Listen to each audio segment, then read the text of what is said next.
Hey everyone out there on YouTube, it's SpykeVampyre, aka Paul. And Cody. And we were having a discussion as we're laying here about, the qualities of Deity in terms of masculine, feminine, male, female, and such. And we decided we were going to make a little YouTube video about our discussion, because we had a couple different points. I think first thing that we should say is Mr. Coty is not a Wiccan. Not so much. No. And I am. So there's kind of an innate difference in our view of, and our perceptions of Deity. Mine's better. No one's is better than anybody else's. But, Wicca is, at the base form, very dualistic, very duality-based. Duotheistic? Bitheistic. I like bitheistic, yes. Duo is better. Well, if you're going to take mono That doesn't matter, koan. Bi is Duo Greek. sounds better. Duo is Latin. So it should be untheistic. Anyway. That's retarded. Yeah, we were talking about that, and so at the base form, Wicca has the duotheism and total male-female perceptions, Lord, Lady, God, Goddess. That's exactly how it fits in. And Mr. Coty doesn't really think that. No. I don't think Deity can be divided into masculine and feminine, not gender, of course, but like all the qualities that are typically thrown with masculine, feminine, projective, receptive, dark light, sun, moon. We're gonna go on that discussion? Yeah, I don't know. Okay. So we were talking about things inside of Wicca, like how we see the sun as a male force, and it's projecting energy, and we see the moon as a feminine force, goddess, receptive, pulling, kind of being morphed and being able to morph. We were talking about in the symbols, the triple goddess and the horn god symbol, we have the sun and the moon being the basis of those. And so that really does set up kind of the base duality. But inside of what I'm studying now, Asatru, that's totally flip. Like, the man is the moon, and the sun is a woman. Soul and money. And so, being that I'm trying to make this little fusion path, this little Norse Wiccan path, that's something that I kind of have to work with. And I don't know, what do you think about that? The sun being, what gender would you put it in? Well, I don't know, I think it is very masculine, but because it is projective, and the whole creation thing you were talking about. Yes. I don't like the sun being a feminine force because it takes the male kind of aspect out of creation. We see the earth mother and the nurturing the seed and all that jazz, the plants and all this wild, like, earth goddess imagery. And then if the sun, being it's the projective thing, the male in that thing is nourishing it, if you take the sun out and make it a feminine, where does it put the male force? The masculine force? It totally negates it. And it seems kind of demeaning or disrespectful to the masculine forces, if you will. But that doesn't really matter in Asatru, does it? No. There's other dualities that are kind of more important inside of Asatru. Fire and ice. Yeah, fire and ice, the creations of Muspelheim, Niflheim, and obviously Aesir, sky gods, and Vanir, earth gods. So there's a lot more to do, and a lot of the gender roles in terms of Wicca, if you were going to put everything in terms of Wicca, is very flipped in Asatru. And most other cultures. Egyptian, Shinto. Yes. We're talking about, solar goddesses, and Bast, Sekhmet, Brigid, Amaterasu, Mrs. Shinto, and her brother, Tsukiyomi, who is the moon god. And then we're trying to list off moon gods, and we only really came up with Yenepu, Anubis. I know there are tons of other ones. Oh, what about Jehudi? He's the moon. Lunar? Yeah, he's the cosmic, like, egg moon thing. Mm-hmm.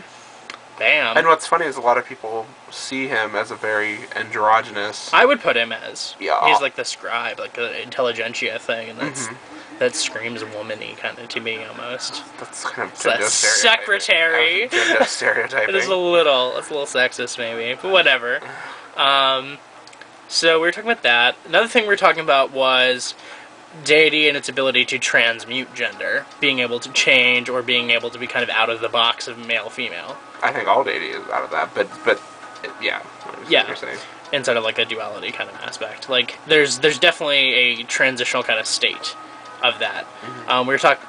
Cody was pointing out, and it's funny. Cody pointed out like all the shape shifting that goes about and gender shifting that goes about inside of Norse mythology. Because Loki, how many times did he turn into a woman? He's a mare, and he birthed things as a mare. And he, I want to birth things. It was a salmon, and I don't remember if they ever pointed out the gender of the salmon, but I'm pretty sure it was a female salmon.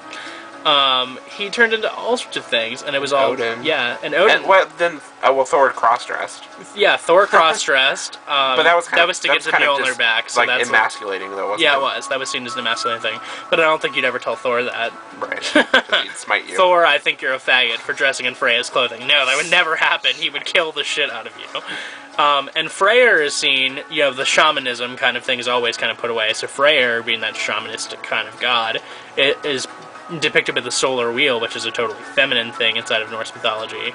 So that happens. So that's all funny because Ostra's seems very masculine. Harsh and masculine, but there's a lot of that gender, you being able to play with gender or, you know, supposed gender. I guess most Celtic culture is the same way, right? The shamanism. Yeah, Celtic and Norse are. So actually, I think Celtic is a little different. Well, it's perceived as more. Can't think of the word I want, but equal. Yeah, more equal sex kind of stuff. Yeah, they had their own problems, especially with females. Yeah, I think every because they weren't matriarchal. Culture, like, I don't know who thought they were matriarchal. They weren't necessarily patriarchal. What's her name? Murray. That's who. Oh, Margaret Murray. Yeah, she thinks everybody's matriarchal. Yeah. Well, not the Celts specifically, but everybody. The cultures in Northern Europe. Murray. Do we have anything else to say? Oh, we were talking about in Christianity, too. Oh, about the identity of God as a male when, you know, there's no indication of male except all the pronouns and stuff. And you're talking about, like, theologians. Yeah, well, most will say, yeah, God is not male or feminine, male or female. He's androgynous. He embodies both sexes, and he's without sex himself. Right, but for identification purposes, they use the masculine. And then I was talking about pantheistic Christians, the one who, like, you know, God is love and creation and all that stuff, and, you know, the more liberal kind of Christians. And I was thinking about that. And do you think that they have an indication of male or female in that force, or do you think because it's a pantheistic abstract force that it is without gender? What do you think? Probably more like the Wiccan spirit. Yeah. Like that all-encompassing power. It's just really interesting to think about because we see like, you know, Christianity is such a patriarchal man power religion, and you know, even they have a certain amount of flexibility in terms of gender. Right, God's not supposed to be a man, but the average Christian will believe he's a man. So Yahweh, and of course we're having Asherah. Yeah, where'd she go? Tossed her out. Thank God for Sent the Kabbalah. Her to the curb. Is there anything else? I don't remember that. I don't think so. Okay, well, that's our little discussion. I hope you enjoyed it. You got hit by a truck? Oh yeah, I recently got mauled. Which I'll now show you. Ooh! I hit your chin. You did. Sorry. So, I don't know how well you can see it. I got totally attacked by a zombie. Your shoulders. Really? Yeah. And, yeah. That's what happens, kids, when you get attacked by a zombie. Or keep your, stun guns or whatever. Yeah, keep your shotguns, stun guns, whatever you have. And, is that it? Okay. Well, we're gonna leave and we're gonna go to sleep now. Okay? So, goodbye, everybody. Hope you enjoyed our video. Peace. Mwah.